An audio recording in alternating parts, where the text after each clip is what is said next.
Biojätteen omatoimikompostoinnin aloitus. Kompostointi on hauskaa puuhaa. Tee sinäkin ekoteko. Sinä voit kierrättää ravinteita omalla pihalla, biojätteet mullaksi ja saada taloudellista hyötyä. Tämä lämpökompostori on jatkuvatoiminen malli.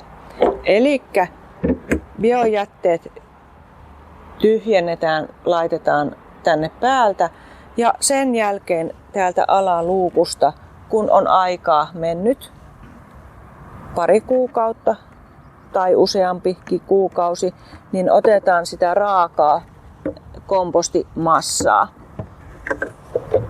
Eli tämä on jatkuvatoiminen kompostori. Ja kun täältä lapiolla tyhjennetään se kompostimassa, niin ylhäältä painetaan lapiolla esimerkkinä se vähemmän kompostoitunut massa alas sitten. Mutta tietenkin luukku täytyy olla siinä vaiheessa kiinni. Kompostorissa on hyvä olla kansi, joka avautuu helposti.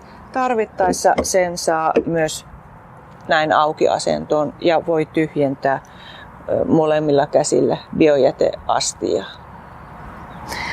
Myös näitäkin yleensä saa uusia sitten, että se on hyvä muistaa, jos se ajan saatossa sitten hajoaa. Kompostoreissa on yleensä ilmanvaihtoaukko, jota voi säätää. Talviaikaan se on pienemmällä ja kesäaikaan suuremmalla. Lämpömittari ei suinkaan ole pakollinen, mutta siitä on hauska seurata, mikä sisälämpötila on.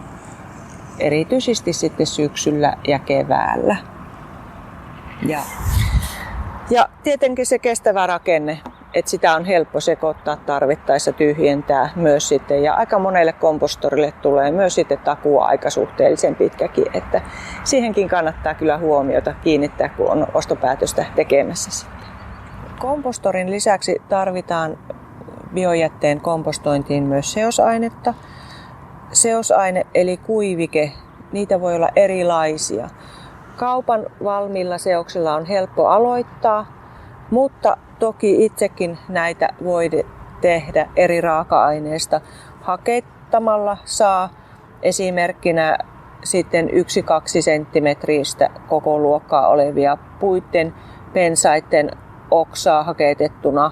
Se käy. Myös sitten ihan haravointilehti käy sekoitettuna johonkin karkeampaan ainesosaan. Mutta toki sitten tässä on nyt tämä kaupallinen valmis seos, niin tässähän on kuoriketta, höylälastua ja hyvin eri tämmöisiä raaka-ainetta, joka tuo sen hyvän rakenteen. Seosaineen tarkoitus kompostissa on se, että se pitää hyvän rakenteen, ilmavuuden, sopivan kosteuden ja se kompostoituminen tapahtuu hyvin. Seosaineen säilytyspaikka kannattaa olla säältä suojattu kannellinen saavi tai vastaava. Säilytä seosaineita esimerkiksi varastossa lähellä kompostoria, ettei seosaineet kastu. Seosaineen lisäykseen on hyvä olla kauha, jolla on helppo lisätä kuiviketta biojätteen päälle. Varsinainen kompostointi aloitetaan sillä, että tyhjän kompostorin pohjalle kaadetaan seosainetta noin 5-10 cm kerros, jonka jälkeen voidaan laittaa sinne biojätteitä, voidaan vähän levittää ja sitten seosaineilla peitetään noin 1/3 tai puolet biojätteen määrästä riippuen siitä kosteudesta. Kompostoitumisaika vaihtelee 2-5 kuukautta, joka riippuu ulkolämpötilasta, kompostoitavista aineista, hoidosta ja miten usein sitä on täytetty. Kun kompostia tyhjennetään, esimerkkinä nyt on alaluukusta otettua raakaa kompostia, niin puhutaan tosiaan raasta kompostista. Siinä ei ole enää näkyvissä elintarvikkeiden rakennetta, mutta seosaineen rakenne siellä näkyy ja tässäkin huomaatte Siellä on kananmunan kuorta ja seosainerakennetta kyllä huomattavissa. Tätä voi hyödyntää puutarhassa alkukesästä ohuena kerroksena noin 2 senttimetriä 3, mutta muista älä sekoita vielä tässä vaiheessa maahan, koska siinä on vielä hajoamatonta ainetta.